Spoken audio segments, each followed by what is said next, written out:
Halo semuanya para penggemar serial India Paramavatar Sri Krishna. Di video kali ini saya akan membahas sinopsis Paramavatar Sri Krishna yang akan tayang di Antv. Sebelum lanjut ke videonya, jangan lupa untuk klik subscribe-nya terlebih dahulu. Pada episode kali ini Yasoda datang ke Putana dan mengatakan Rohini di mana Kana. Putana marah dan mengatakan dia adalah anakmu dan temukan dia sendiri. Yasoda dan Nanda kaget. Putana duduk. Damodar dan semua orang datang. Nanda kaget dan berkata, apa yang terjadi padamu? Putana bangkit dan berkata, aku tidak peduli kemana dia pergi dan temukan dia sendiri. Yasoda mengatakan, lihat Nanda, kita sangat membantunya dan sekarang dia membalas budi seperti ini. Yasoda menangis dan dia dan semua orang pergi mencari Kana. Sementara itu Kana melihat ke dalam sumur dan berkata bagaimana cara mengeluarkan bibi. Tiba-tiba tanaman merambat untuk membantu Kana dan jatuh ke dalam sumur. Kana mengatakan aku bisa mengambil bantuan dari tanaman ini.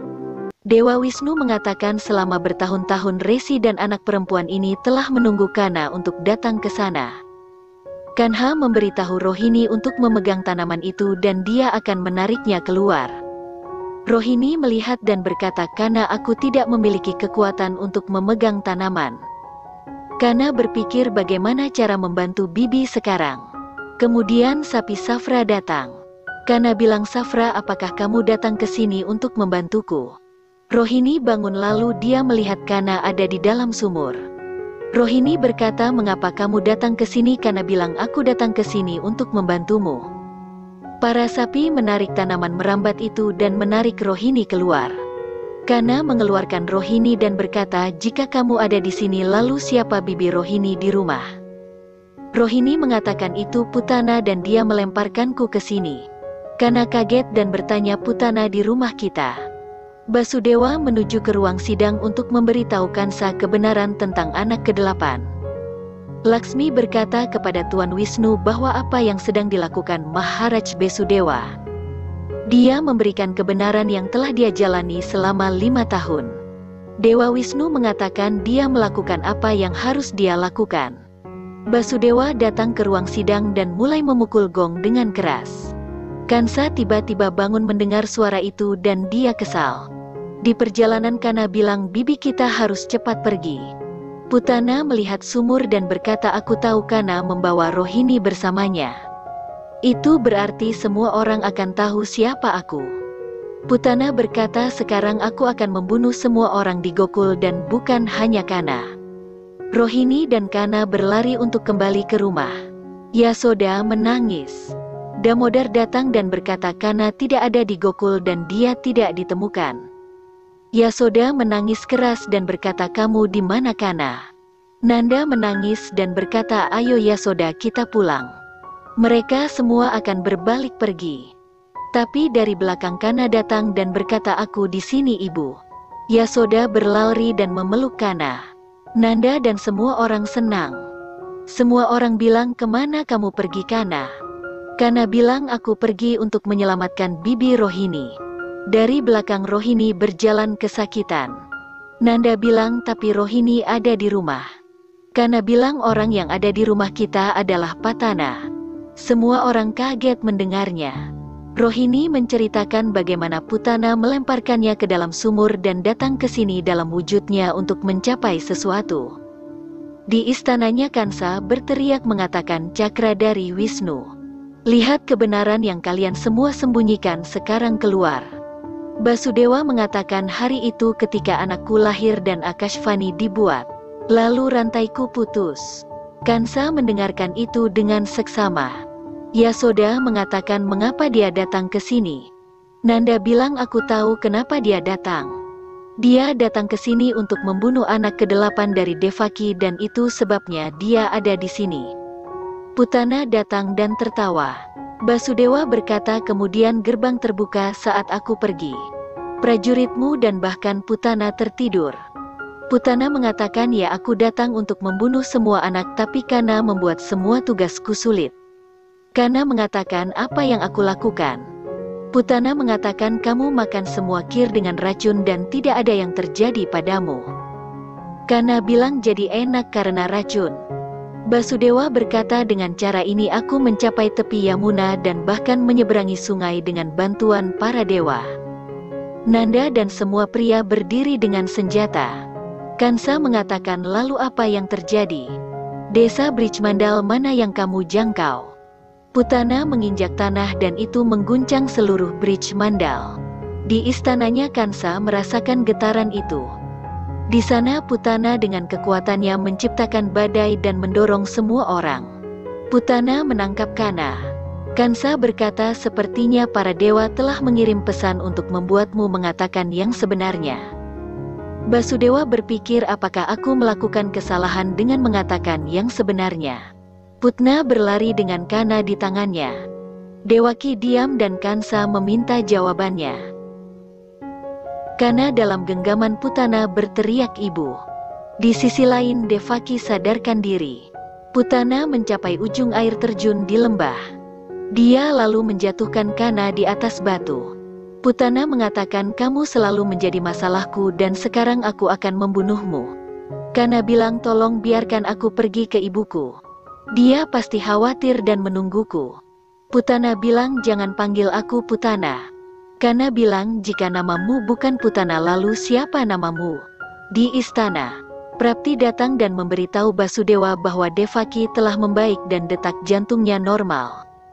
Basudewa senang dan pergi dengan Prapti.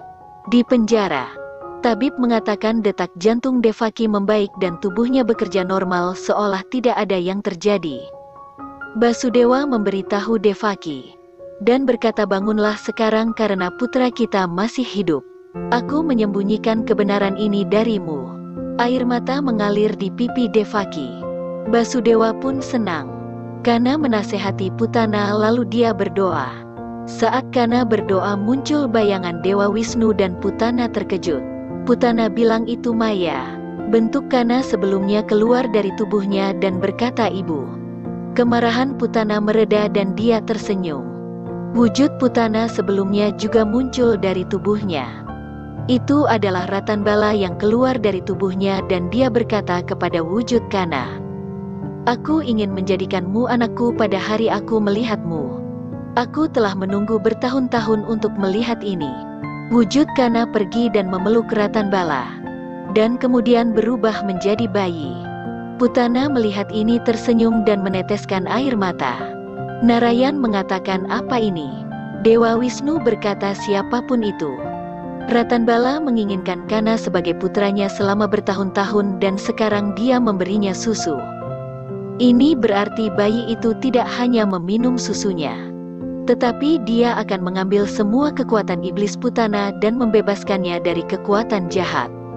Saat Ratanbala memberi makan bayi, mereka menghilang. Putana melihat ini dan menangis. Saat Kana sedang berdoa, Putana melihat Kanha dan mengatakan aku tidak merasakan kekuatanku sekarang. Putana berkata tapi aku akan membunuh Kana. Di penjara, Kansa mengatakan tapi Basudewa, kita sedang membicarakan sesuatu. Kansa mengatakan ceritakan tentang anakmu. Basudewa mengatakan anak apa? Aku tidak punya anak laki-laki dan aku punya anak perempuan malam itu. Kansa jatuh dan mengatakan, ingat Tuan Wisnu membuat Devaki baik-baik saja karena dia ingin kamu mengatakan yang sebenarnya. Yasoda dan semua orang di desa datang. Yasoda bilang tidak dan meneriakkan nama Kana. Kana sedang berdoa dan dia membuka matanya. Dia melihat Yasoda dan berkata aku akan datang ibu. Kana berlari ke Yasoda dan mendorong tangan Putana. Putana merasakan kekuatan dari dorongan tangan Kana dan dia menjadi lemah. Sementara batu tebing retak. Namun Putana memegang Kana saat batunya runtuh. Putana jatuh dari tebing itu. Yasoda dan semua orang syok. Putana jatuh dan tergeletak di tanah. Yashoda kaget dan dia jatuh pingsan. Nanda dan penduduk desa lainnya datang untuk melihat keberadaan Kana. Nanda bilang Kana di mana kamu? Dari perut Putana. Kana datang dan berkata ayah aku di sini. Kana turun dan pergi ke Nanda. Nanda memeluk Kanha dan berkata, apakah terjadi sesuatu padamu Kana? Kana mengatakan dia baik-baik saja. Basudewa mengatakan Kansa, bahwa tanda yang diberikan para dewa kepadaku adalah bahwa kau akan segera mati. Kansa bangun dan berkata, aku akan menemukan anak ke-8-mu dimanapun dia bersembunyi. Kana bilang, di mana ibu? Tolong beritahu aku di mana ibu. Kana berlari pulang karena Yasoda tidak sadarkan diri. Kana bilang, ibu bangun. Yasoda masih tetap tidak sadarkan diri. Kana sedih berkata, ibu kamu marah karena aku pergi dengan Putana kan? Ibu tolong bangun dan jangan marah padaku. Laksmi berkata kepada Dewa Wisnu bahwa hari ini dia tidak dapat melihat Kana sedih. Dia tidak dapat melihatnya dalam rasa sakit ini. Prapti berpakaian putih. Dan Kansa berkata, mulai sekarang Prapti kamu akan hidup sebagai janda. Janda bakwan Kansa. Kansa kemudian memegangi lehernya dan berkata, saat aku akan membunuh anak ke-9 dari Devaki. Saat itu pergi dan ceritakan berita itu kepada Devaki. Kansa pergi lalu Prapti menangis dan Asti juga. Dewa Wisnu mengatakan ini bukan Maya Dewi. Kana dengan cintanya akan membangunkan ibunya Yasoda dan ibunya Devki juga. Di sana Kana mulai bernyanyi untuk ibunya. Kana bernyanyi untuk Yasoda sambil berkata, bangun ibu. Sementara itu kata-kata Kana pun membuat tangan Devaki dan Yashoda bergerak. Nanda dan Damodar memindahkan Yasoda dan menaruhnya di tempat tidur. Kana pergi ke samping Yasoda dan berkata, bangun ibu. Seperti yang dikatakan Kana. Kepala Devaki bergerak dan matanya terbuka. Bahkan Yasoda pun membuka matanya. Yashoda mengatakan Kana. Kana bilang, ibu aku di sini. Lalu Devaki bangun sambil berkata, nak. Basudewa senang dan mengatakan, Devaki kamu sudah bangun. Kana memeluk Yasoda saat dia memeluknya. Sekian untuk sinopsis hari ini. Saksikan keseruan para Mavatar Sri Krishna hanya di Antv.